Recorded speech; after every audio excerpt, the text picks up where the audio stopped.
Putin bad news. There are still lots of Wagners in Africa. After weeks of rumors that Russian President Vladimir Putin was dismantling the Wagner Group's operations in Africa, the group's fighters finally arrived in Bangui, the capital of the Central African Republic, CAR, last month. Wagner's operational viability in the region has come into question after evidence emerged of Wagner operatives leaving CAR for Russia following the failed mutiny of the group's founder, Yevgeny Prigozhin, in Moscow. However, it has been clarified that this is just part of a routine troop rotation, and not a reduction. On July 19, 2023, Alexander Alexandrovich Ivanov, head of the Officers' Union for International Security, OUIS, announced via a statement on its website that he would be sending a new group of highly qualified professionals with extensive experience in the PMS Wagner to assist in training the Central African Republic security forces and maintaining the safety of the country. On Sunday, July 30, 2023, a referendum on a proposed new constitution was held, and the newly deployed operatives were tasked with providing security. There has been no announcement regarding the results of the vote to extend President Faustin Archange Touadéra's term limits. The OUIS calls itself Russian Instructors and an association of people advocating for peace and stability in CAR. Its connections to the Wagner Group, however, have become increasingly clear over time. The United States sanctioned the Wagner Group in January 2023 because, in early 2021, it had used OUIS to conceal a surge of its personnel operating in CAR. However, Wagner's history with CAR predates his involvement with OUIS. In 2018, the group first intervened in the country, sending around 1,200 mercenaries to defend the Touadéra government from a disparate group of rebels. Since its independence in 1960, CAR has regularly relapsed into violent conflict despite its wealth and natural resources such as gold, diamonds, and timber. Touadéra, who was elected in 2016 and re-elected in 2020, has grown increasingly reliant on Russia's support. Some Wagner soldiers even serve on Touadéra's personal security detail. Expansion. The Wagner Group has become essential to the security of at least half a dozen countries in the troubled Sahel, despite being routinely accused of human rights abuses by the United Nations and Western rivals, including torture and the killing of civilians. Countries like CAR, Libya, Sudan, Mali, and Burkina Faso that were once under French sway but have recently seen the expulsion or diminished role of the former colonial power coincide with the entry of Wagner forces.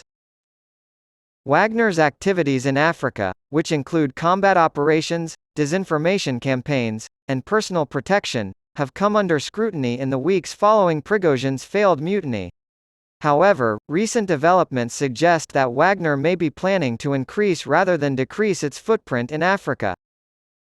Moscow has had a hard time reassuring allies that the mutiny has not disrupted Wagner's operations, but this still leaves open the question of what, if any, role Prigozhin will play going forward. On July 19, 2023, Ivanov released a statement saying, "I was able to speak with Yevgeny Prigozhin. That some African assets had been sold was confirmed, but he added, on the other hand, all the salaries of the fighters have been paid in full." Yevgeny Viktorovich Prigozhin has once again confirmed that, despite the change in the African company, he has no plans to reduce but rather to increase his presence in Africa. He also said that Prigozhin had mentioned concrete negotiations being held, though he didn't specify what or with whom. Russian media had previously reported that Putin and Wagner's boss met in the Kremlin on July 2, 2023, just days after the failed mutiny. At the Kremlin meeting, the superiors of Prigozhin and Wagner were given further options for employment. After the Moscow mutiny, Prigozhin made a deal with the Russian government that required his men to renew their contracts with the military. Dilemma. I don't think this will have any impact on Wagner's operations in Africa while this is still unfolding. They've become an invaluable asset to Russian foreign policy in Africa, allowing them to make a big impact for relatively little outlay of resources. I think Wagner, or a reconstituted version of Wagner, will keep operating in Africa as long as the continent is receptive to Russian involvement. Joseph Siegel, Director of Research at the Africa Center for Strategic Studies at the National Defense University, told Inkstick that the likelihood of increased deployments to the continent rises if Wagner pulls forces from the Ukraine theater. Some have called Prigozhin's defection from the Russian military establishment last month the greatest challenge to Putin's rule in the past 2 decades. After the mutiny failed, President Alexander Lukashenko of Belarus offered Prigozhin a way to retire to Belarus in exchange for his troops signing new contracts with the Russian government. After that, at least 3,650 of Wagner's troops left for the town of Osipovichi in Belarus. Moscow has had a hard time reassuring allies that the mutiny has not disrupted Wagner's operations, but this still leaves open the question of what, if any, role Prigozhin will play going forward. Russian media reports that on Sunday, July 21, 2023, Putin and Lukashenko met in St. Petersburg, where the latter expressed frustration over his inability to prevent the Wagner boss from marching on Warsaw. "We're starting to feel the strain of the Wagnerites. Why do you need to go to the west? I query. We want to go on an excursion to Warsaw, to Rzeszów," the Belarusian president is reported to have said in response to the group's request for a trip to Poland.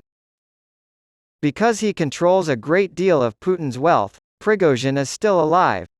It was only a matter of time, considering Putin's lineage. Inkstick spoke with Sunday Oludare Ogunlana, a professor of national security at Collin College in Texas and a global security expert. A fresh upswing. Analysts, however, agree that it will not be simple to carry on with Wagner or a revised version of it after Prigozhin's departure. Wagner's intricate operations in Africa revolve around Prigozhin, who plays a key role in everything from meddling in elections and spreading disinformation to facilitating deals to trade arms for natural resources. If he is removed from power, Russia will have a hard time replacing his influence. If Prigozhin is demoted, Russia's involvement in Africa will suffer a major setback. Siegel told Inkstick that Prigozhin and his network of military, political, disinformation, mining, and weapons companies were responsible for much of Russia's influence. Alex Vines said, "I can't see this," referring to the possibility of the group's dissolution if the Wagner boss were marginalized. According to Vines, director of the Africa program at Chatham House, fewer operatives with low morale will be one of the key issues.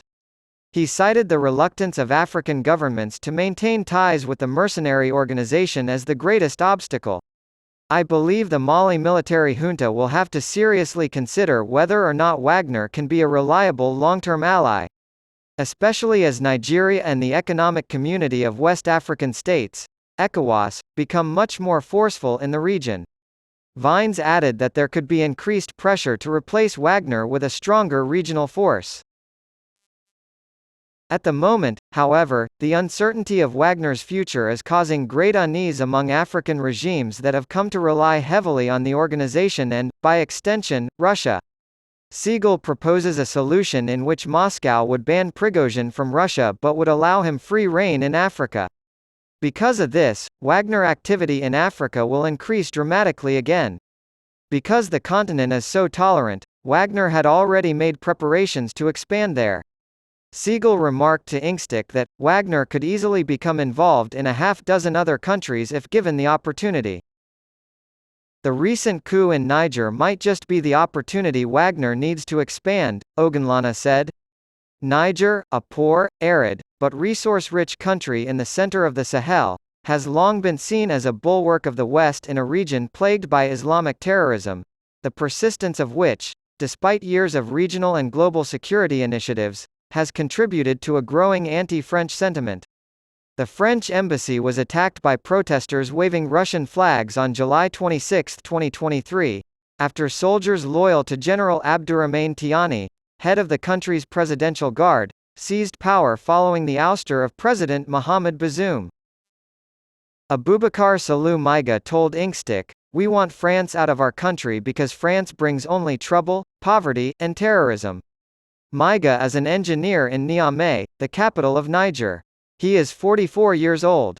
To protest French military interventions in Niger, he supports M62, a civilian movement founded last year by activist Abdoulaye Seydou. Protests in support of the coup and calling for the end of French presence in Niger and the dismissal of the French ambassador have been organized by the movement for the past week. Russia is a very serious nation. Maiga's comments echoed those of the thousands who have demonstrated every day since Bazoum's ouster a week ago. Their partnership is win-win while France is a thief.